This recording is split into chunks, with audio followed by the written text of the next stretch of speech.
girl ChucTayyy, and I am here with your RETV Sports Break. You can catch me here every Thursday, talking junk, spitting facts, and let's get started. We are going to start with Slow News Week NBA, as I am calling it, because it seems as though the only thing that's really going on out in the universe is the fact that Shaq said that he feels like Donovan Mitchell doesn't have what it takes to get to the next level of his career, and the Utah lawmakers are upset. Now, Utah lawmakers, I understand that Donald Trump is now out of office and your job is a little less interesting. However, Shaq, who is an analyst, who also works with Charles Barkley, who says crazy stuff all the time, it's just not that real.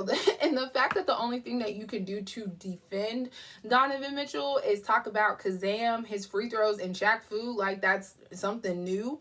It just reminds me of that whole like Pusha T and Drake thing, and Pusha T tried to tell us that Drake had a baby, but like if I knew Drake had a baby before Pusha T told the world, then it's really not news because I don't follow stuff like that, but I already knew that Drake had a baby before that.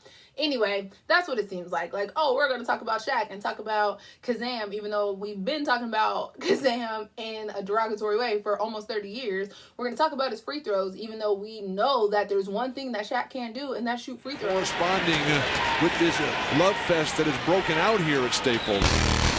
Oh, playing. You could hear that. I could hear that at Venice Beach. And he still got mad rings. And we're going to talk about Shaq Fu, which... What? Shaq Fu? That was the one new thing, I guess, but have you ever heard anybody ever say anything good about Shaq Fu? No. So what are you doing? I don't... Find something else to do, guys. I like Donovan Mitchell personally. Do I think he's a good player? Yes. Do I think he has reached his greatest potential? No. Do I also know that he's like 25? Yes. So...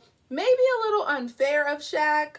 Maybe he expects something out of him because he's a little bit older. He might not even be 25. I don't know how old Donovan Mitchell is, but he's young. Maybe he's expecting a little more out of him. Don't know why or why not, I guess.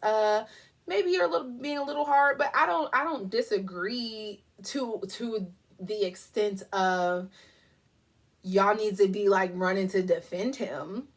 He's an analyst. I have said some things about players that they either prove me right or prove me wrong. Like, I can only report on what I see. If I see that you get in the paint and every time you get in the paint, you put the ball on the floor, I'm going to say something about it. Because that's what you do. Y'all going to come and run and defend. Stop putting the ball on the floor. I just don't see it's not that big of a deal. Speaking of slow...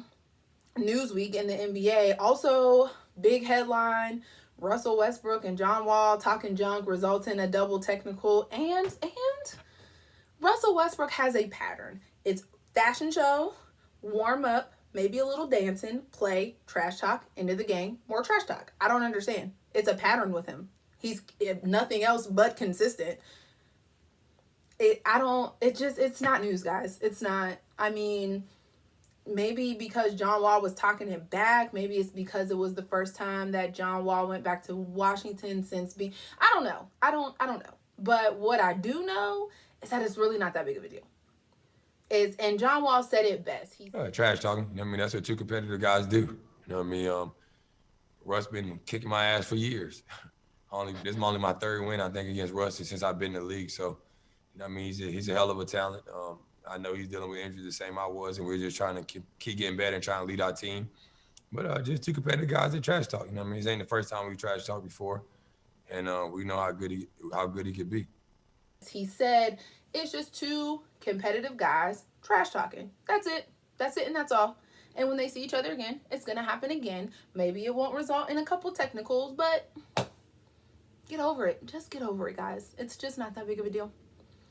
Rounding out the NBA news, we have what I am now calling the medium three. They have not earned the big three name to me, but that's just a matter of opinion, I suppose. But it's my opinion and it's my show, so medium three it is. Now, I said last week, didn't really think that when Kyrie returned from his little social studies project that it was going to be takeoff for them, and it was not, because what happened as soon as he got back? 2 overtime losses to the Cavs. Well, who'da thunk it? I'd have thunk it, because I knew what was going to happen. Now, that second game, KD sat out. They were letting him rest or what have you. He played 50 minutes the night before. Maybe they thought they were going to win. They didn't need him, and then they lost again. So, in reality, something we know Kyrie doesn't really live in the last 4 games since he has returned, the 3 of them have only played together for 3 of those games. Not quite enough to say that it works or it doesn't work. Kyrie, Mr. I'm gonna let my basketball speak for himself, is at least doing that across those 4 games since his return. He's averaging just about 30 points, so that's about on par with what he does. So I'll accept it. Again, I don't like the idea of a super team, but for clarity, I never said, and I will never say, that they are going to be a bad team. They're not a bad team. You don't expect bad basketball from Kevin Durant, James Harden, or Kyrie Irving. That's just not a thing that you do. But what I do know is that we get Kyrie and we get KD over there, right? And COVID, injuries, like things happen. So we don't really see what the 2 of them bring. And now you throw in some James Harden, then Kyrie gets missing, or those things happen in reverse order, but you get what I'm saying. Like, there's just a lot of moving pieces happening, and it's just not quite enough time to gel, if you will. Again, not saying they're a bad team. I said the same thing about the Lakers. Not this year, maybe the year before. I don't even remember now. It's 2020 as a whole was like 5 years. So, but at some point I said I was interested to see what was going to happen with the Lakers. Because, obviously LeBron's not a scrub. I think this was right before AD got there. There was just, again, it seems like it was 5 years ago, but I just remember saying I can't judge a lot by the first snapshot of their season together because there's a lot of other moving pieces that we have to see. It's not just LeBron. It's not just AD. Just like right now, it's not just the medium 3. There are other players. There are other factors. There are other things. For all we know, Steve Nash is over there yucking it up. Trash coach. We don't know. So 4 games is not quite enough. We will just have to see. They did win their 2 against Miami. Can't really say. I'm just not quite there yet, guys. Just not quite there yet. So a developing story as always. Now, moving on to the NFL where things are actually happening. There are now 2 teams, guys. The Super Bowl is set. The Chiefs and the Bucks. Never thought. Last year, I think I said the same thing. First of all, I never thought I would say the Chiefs are going to the Super Bowl. And then I've had to say it 2 years in a row. That is crazy. That is wild. And then, of course, the Bucks. And Tom Brady, who they have already decided the Bucks are wearing white. And Tom Brady is 3-1 in white in the Super Bowl. So we're just going to see what happens here. Very interested to see because Tom Brady is Tom Brady. As much as I hate him, as much as I hate to say good things about him, oh, it pained me. It hurts. It hurts. It burns my chest. But no, seriously. Tom Brady, it's actually very, very funny because for a split second, I totally forgot that he was the Bucks quarterback. Like, just out of my head. Forgot. Because we don't talk enough about him being there. When you look at the overall season, right? Of course, the very first thing everybody's talking about is COVID.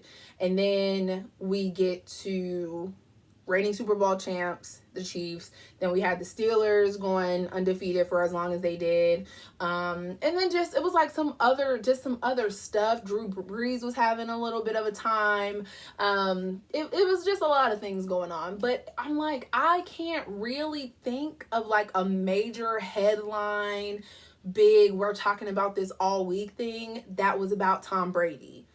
Maybe like at the beginning of the season, like maybe like the first 2 or 3 games, there were like some things like, yeah, we have to discuss this, but I spaced on it. So then when they were playing, I was like, oh, D-Sam, he is their quarterback. Wait a minute, what the what? Totally forgot. I'm not gonna, mommy brain. I forget things sometimes. But to take the Bucks the Tampa Bay Buccaneers to the Super Bowl.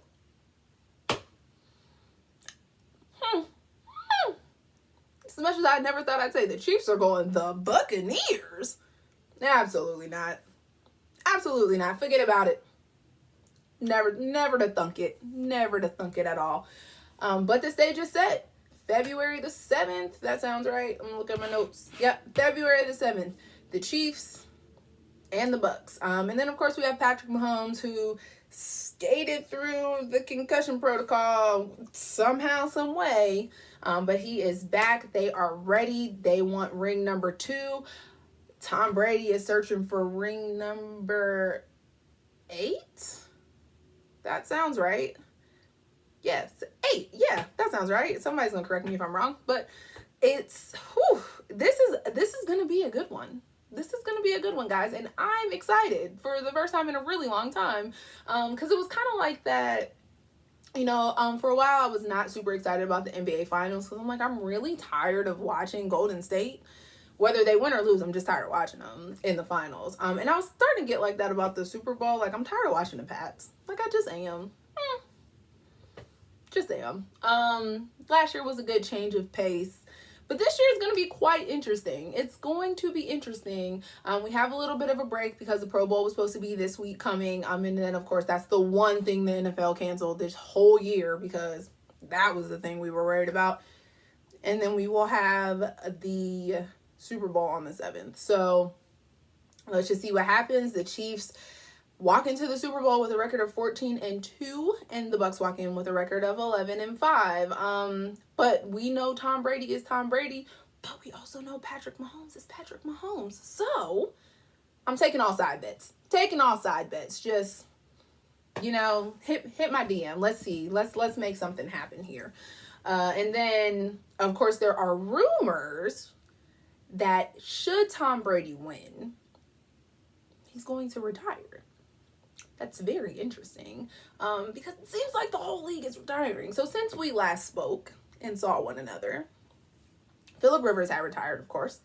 And then let's add to the list, Greg Olsen hung it up with the Panthers. And then just on Wednesday, Jason Witten said, yeah, I'm good, guys. He's going to let his contract end in Vegas, and then he's going to sign a one-day contract with the Cowboys, and then he's out of here. I don't know, guys. It's getting to be that time. I mean, I guess all of the players that are people around my generation are growing up with or have been watching for quite a while. It's starting to be that time. It's just like, you retire, everybody retires. And then, of course, reportedly on the retiree list, Marquise Pouncey is supposedly telling folks, hey, I think I'm gonna hang it up. Of course, Drew Brees is still on the table. Aaron Rodgers, after Sunday's losses, we don't really know. And then, of course, with the news of Marquise Pouncey reportedly, allegedly, sorry, I just had to squeeze that in there, retiring. And then, of course, the Steelers signing Dwayne Haskins. I don't even want to talk about that. It is said that maybe Big Ben is going to be added to that list. Don't quite know how I feel about that yet. I'm going to wait and see if it happens, and then I'll come on here and be like, okay. I mean, that's it. I'll just be like, okay. I mean, Ben is pushing 40. I think it'll be 39 this year. I mean, you had a good run. You had a good run, my dude. You did. Had a good run. But yeah, lots of retires. There's also just rumors all the way around that there will be more players. Of course, they're saying if Tom Brady wins and he retires, that Gronk's gonna go too, considering that he had already retired and then he came back. And so we'll just see what happens. Always developing stories. And then we'll just have to see what happens with the Super Bowl in a couple weeks. But again, we have a little bit of a break until that happens. So I'm not going to talk your head off about that unless something crazy happens in the next week. We're probably not going to talk about the Super Bowl again, but we shall see. And that is all for me this week. You can catch me here every Thursday talking junk and spitting facts. See you later.